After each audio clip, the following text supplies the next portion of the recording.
Диана и Багряна работят в болницата в Бяла от месец и половина. Но са тук от миналото лято. Преминали са половин годишно обучение по схемата Младежка заетост на оперативна програма Развитие на човешките ресурси, управлявана от Министерството на труда и социалната политика, и сега вече са на служба тук. И двете имат 5-годишни деца и са без работа от години. Диана посреща пациентите, а Багряна се грижи за движението на документите на болните. Преди да започна тук, 6 месеца бях без работа. Ние живеем в малък град, в която много трудно по принцип да си намериш работа, и за младежите, които са, е много трудно, и затова Бюрото по труда ни съдейства, за да можем да си намерим работа. Двете жени се регистрирали в Бюрото по труда в Бяла като безработни през пролетта на миналата година. На 6 юли от Бюрото по труда ни се обадиха, че има такава програма, Младежката заетост, и ни предложиха работа, и ние естествено се съгласихме. Наставникът Димитър Димитров работи в болницата повече от 20 години. Днес е началник на медико-информационния отдел и отговаря за цялата административна дейност. Вече е обучил много стажанти, като Багряна и Диана. Важното са две неща. Доверие да се спечели между двете страни още от самото начало. И второто е и търпението на обучителя.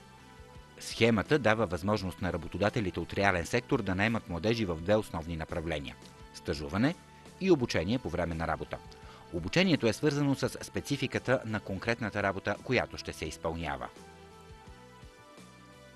При санитарите, примерно, е по един начин, при административните длъжности е по друг начин, докато при санитарите, общо взето при тях обучителите са старшите медицински сестри на отделенията, които просто им налагат тия изисквания, които са наложени към всички останали. Начало бях притеснена, защото всяко ново начало е трудно. Но след това, с течение на времето, притеснението отихна.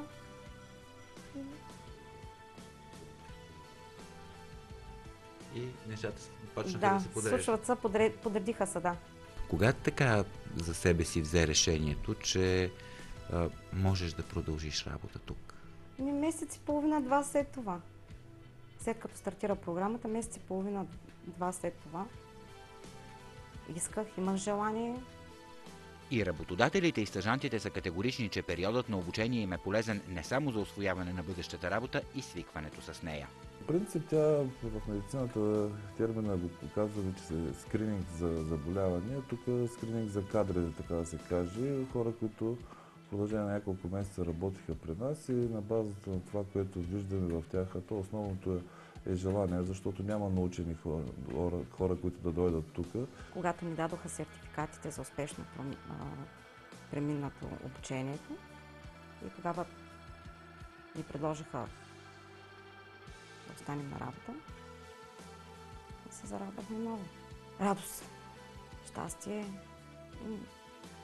коледен, новогодишен подарък, всичко ни беше това.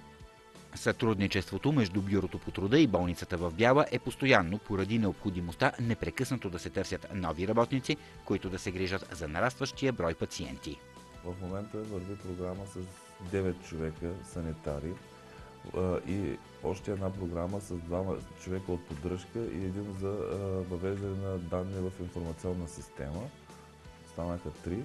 И имаме 2, които всеки момент ги очакваме да започнат също с санитари и с хигиенисти, нови програми. На всички работодатели, които наемат младежи по проект "Нова възможност за младежка заетост" на Агенцията по заетостта, ще бъдат покрити 6-месечните разходи за заплати в размер на минималния осигурителен доход по специалността и осигуровките за това. Ако наетите останат на работа и след този период на безсрочен трудов договор, на работодателя ще бъдат допълнително покрити разходите за социално и здравно осигуряване за срок от още 6 месеца.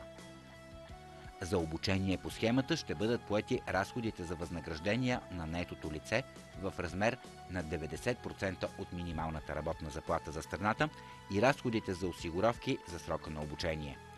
Кандидатстването става изцяло онлайн, а попълването на документите отнема малко време.